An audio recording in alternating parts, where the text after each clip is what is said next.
में लड़की की मां की भी मौत हो गई। जिस लड़के पर मां और बेटी को ट्रैक्टर से कुचलने का आरोप है वो गैंगरेप का ही एक आरोपी है। यशवीर नाम का यह लड़का गुरुवार को ट्रैक्टर से पहुंचा और गैंगरेप पीड़ित और उसकी मां पर ट्रैक्टर चढ़ा दिया। दोनों की मौके पर मौत हो गई, जबकि आरोपी मौके से फरार होने में कामयाब रहा।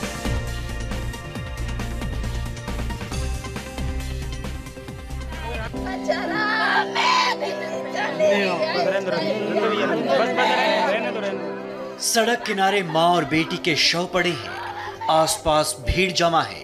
चीख, चित्कार और मातम से आसमान गूंज रहा है।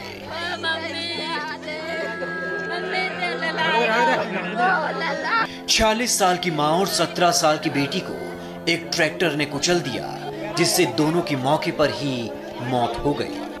वारदात यूपी के कासगंज के थाना अमापुर क्षेत्र के सहावर एटा रोड की है। बताया जा रहा है कि तेज रफ्तार ट्रैक्टर खेत से वापस आ रहे मां बेटी पर काल बनकर झपटा और दोनों की मौत हो गई।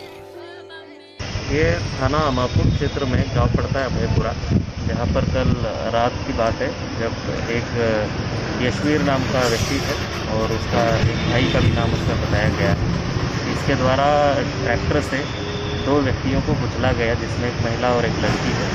इसमें दोनों को पोस्टमार्टम के लिए भेज दिया गया है। देखने में भले ही एक सड़क हादसा लग रहा है, लेकिन इस हादसे की कहानी सिर्फ इतनी भर नहीं है। 17 साल की जो लड़की मौत के मुंह में समा चुकी है वो रेप पीड़िता है। रेप पीड़ित को रास्ते से हटाने का आरोप यशवीर नाम के शख्स पर लग रहा है। यशवीर ही वो शख्स है जिस पर मृतक लड़की से रेप का आरोप है और अब परिवार वाले लड़की के साथ साथ उसकी मां की हत्या का आरोप लगा रहे हैं। उधर से हमारा लला और लली जो है वहाँ से आ रहे खेत पे से, उन्होंने देखा तो दो बार वहाँ आगे पीछे, पहले आगे लगाया फिर पीछे ना मरी तो दोबारा रोक लिया। अच्छा, आप लोगों के बीच में कोई रंजिश है क्या? हाँ, रंजिश मानता था। किस बात की रंजिश है? वो उसका बाप मेरे साथ शराब पी के खत्म हो गया था, उसने सोचा कि इन्हें मार दिया। दरअसल ये रंजिश 4 साल पुरानी है। 4 साल पहले यशवीर के पिता महावीर का मर्डर हुआ था। इस मर्डर का आरोप मृतक लड़की के पिता पर लगाया गया था। लड़की के पिता मर्डर के आरोप में जेल में बंद रहे।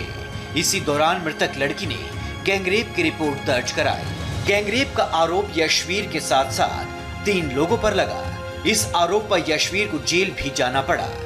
गैंगरेप पीड़िता के पिता का आरोप है कि यशवीर जेल जाने से काफी नाराज था। वो लड़की और उसके परिवार को सबक सिखाना चाहता था। आरोप ये भी है कि गुरुवार को यशवीर को लड़की से बदला लेने का मौका मिल गया। उसने ईंट भट्टा मालिक से ट्रैक्टर लिया और उस रास्ते पर निकल पड़ा जिस रास्ते पीड़ित लड़की और उसकी मां जा रही थी। दोनों को देखकर उसने ट्रैक्टर को स्पीड में भगाया और दोनों को कुचलकर मौके से फरार हो गया। मां और बेटी ने तड़प तड़प कर बीच सड़क पर ही दम तोड़ दिया। तो आपकी बेटी से और आपकी पत्नी से रंजिश क्या है? बेटी का भी मुकदमा चल रहा था उस पर। किस चीज का? 376 का। इसका मतलब आपकी बेटी जो है बलात्कार की पीड़िता है। सरेआम मां बेटी की ट्रैक्टर से कुचलने से हुई मौत के बाद हंगामा मच गया। परिवार के लोगों ने सड़क पर शवों को रखकर जाम लगा दिया। हालांकि पुलिस के आश्वासन के बाद जाम हटाया गया। अब पुलिस ने परिवार के शिकायत पर आरोपी यशवीर पर हत्या का केस दर्ज किया है। 2016 में जो अभी के केस में अभियुक्त पक्ष है उसके द्वारा जो व्यक्तियों को कुचला गया उनके घर वालों के खिलाफ एक 302 का मुकदमा 2016 में लिखा गया था, जिसमें इस घर के 2-3 लोग जेल गए थे। उसके कुछ दिनों बाद जो विक्टिम पक्ष है, वादी पक्ष है, उनके घर वालों की तरफ से एक 363 का अपहरण का मुकदमा इस व्यक्ति के खिलाफ लिखा गया था और 2-3 लोगों के खिलाफ लिखा गया था, जिसमें लड़की को बरामद करने के बाद में उन 3 लोगों को जेल भेजा गया था और उनके खिलाफ भी चार्जशीट लगेगी। ये दोनों ही घटनाएं 2016 की है, जिसमें दोनों परिवारों ने एक दूसरों के खिलाफ, एक परिवार ने 302 और एक परिवार ने 363 ऐसे 2 मुकदमे एक दूसरे के खिलाफ लिखाए थे। डबल मर्डर से पूरे इलाके में सनसनी है। वारदात के बाद से आरोपी फरार है।